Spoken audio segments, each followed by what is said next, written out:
Suppose we have a uniform disk, mass 2 kilogram, radius 30 centimeters, with various forces, A through E, acting on it. Each is providing a torque of some kind. The disk is initially rotating clockwise at 120 RPM. In 10 seconds, find the motion. In other words, how much angle did it cover, what's the final angular speed, what's the angular acceleration, and so forth. We need to solve the dynamics, work with the forces. In particular, since it's got a fixed axle, we're not concerned with sum of forces in the x, sum of forces in the y. The axle's going to take care of that so it doesn't move. What it is going to do is spin. It starts out spinning. So we're not so much interested in sum of forces as we are sum of torques. Sum of torques equals I alpha. That's F equals ma in rotation. Now to work the sum of torques, write down the torque of every single force and then cross out any ones that happen to be zero. That way you don't miss any. So torque of A plus torque of B plus torque of C plus torque of D plus torque of E is going to equal I times alpha. Now, the torques. Counterclockwise is positive. That's the standard. Counterclockwise positive. So A is making a counterclockwise, so a positive torque. Its distance from the center is 10 centimeters. This is our pivot point. Should have been explicit about that from the beginning because everything depends on that choice of pivot. So positive 10 centimeters times force A, which was 10 newtons. Torque B is also counterclockwise. So 20 centimeters times 8 newtons. And I'm skipping the sine theta because it's 90 degrees here and 90 degrees here. The sine of 90 degrees is 1. And when torque equals RF sine theta, and the angle's 90 degrees, we don't have to worry about it. Now how about C? C is making a clockwise negative torque. So it's minus 30 centimeters times 12 newtons. Again, times sine of 90 is 1. Now D is at an angle. D is 15 newtons. It's at a radius of 30 centimeters. It is pulling this way, which is counterclockwise positive. So we have positive 30 centimeters times force D, which is 15 newtons, times the sine of, now, the angle is always between the R and the F.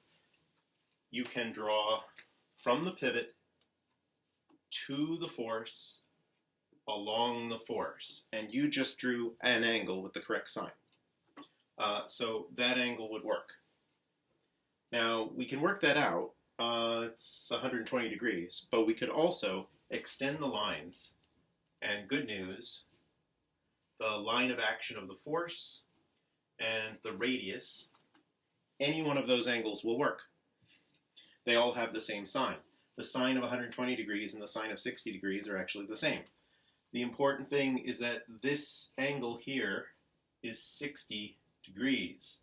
This angle here is 120 degrees. Either one of those is correct, not the 30 degrees. Just because they give you an angle doesn't mean it's theta. Even if they name it theta, that doesn't mean it's this theta. So watch out for that. So we have sine of 60 degrees and torque E at 20 centimeters is clockwise, so it is negative at 20 centimeters. The force is 12 newtons. And that's the sum of the torques.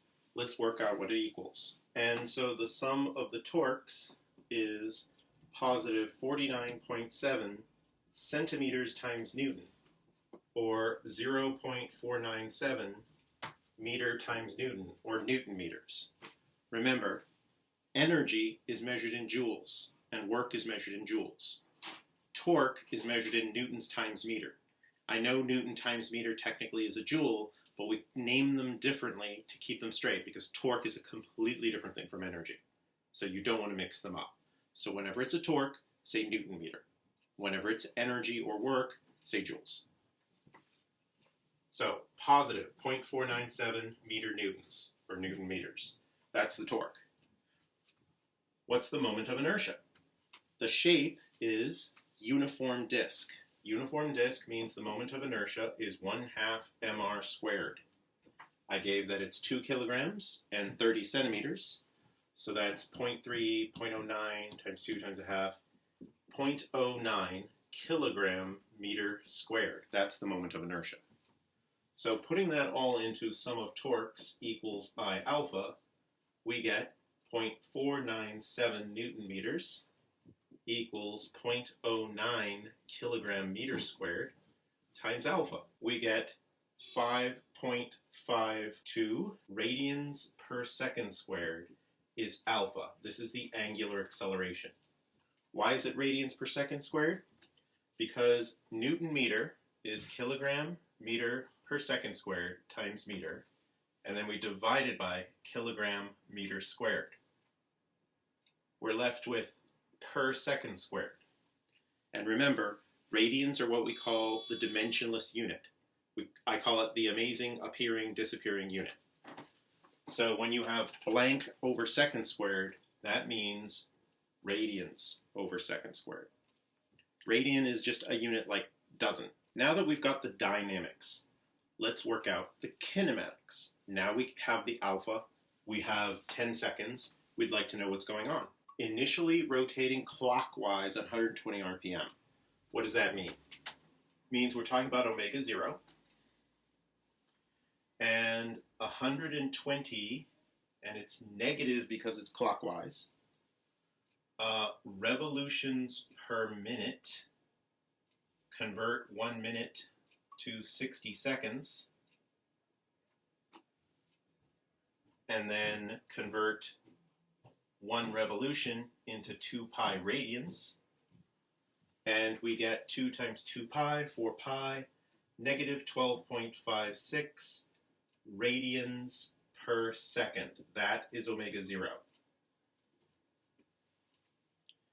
Now, unless you have 2 different rotating things, you pretty much can always say that initial angle is 0. You just start your clock at whatever angle it's at. So our kinematics, just like linear kinematics, it's a letter for letter substitution. Theta replaces x. Theta equals theta 0 plus omega 0 t plus 1/2 alpha t squared. We can say that's 0.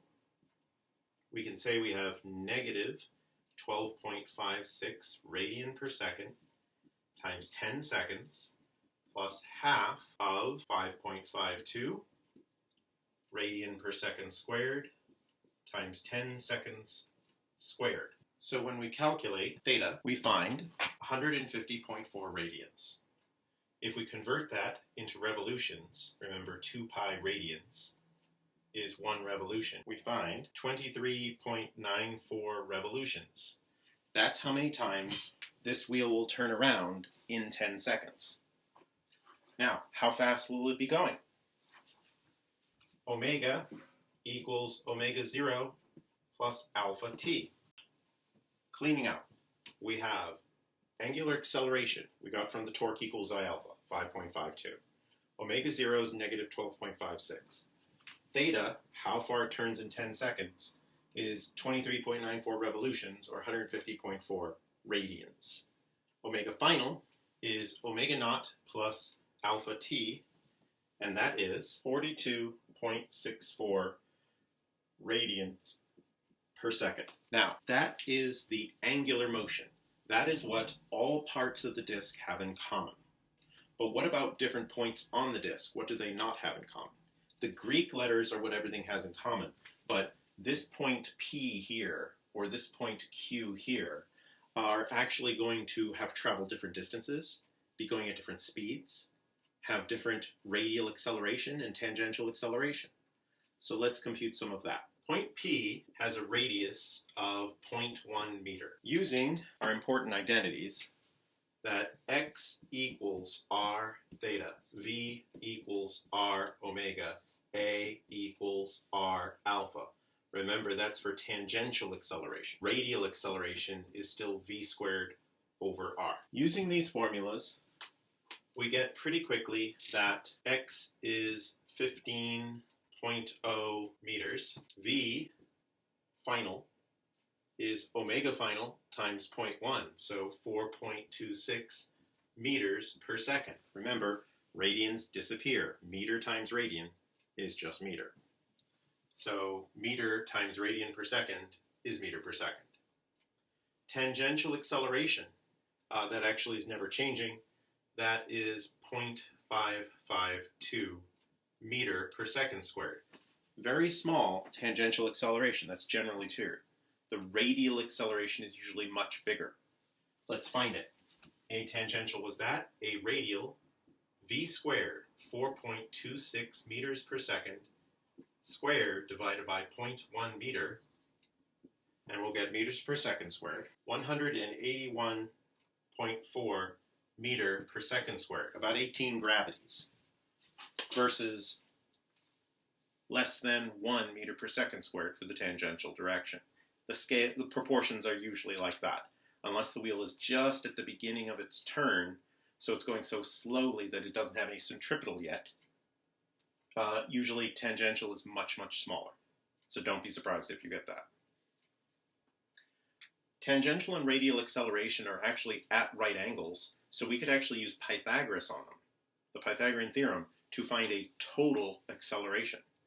It's not very interesting because if you do such a tiny number and such a big number, the answer is going to be like 181.5, say. And if we were to calculate all of this at point Q at 20 centimeters instead of 10 centimeters, the distance would be double, be 30 meters. The speed would be double, be about 8.5. The tangential acceleration would be double, it would be about 1. The radial acceleration, well, since the v would be doubled, and so would the r, it would end up being twice as big, so about 360.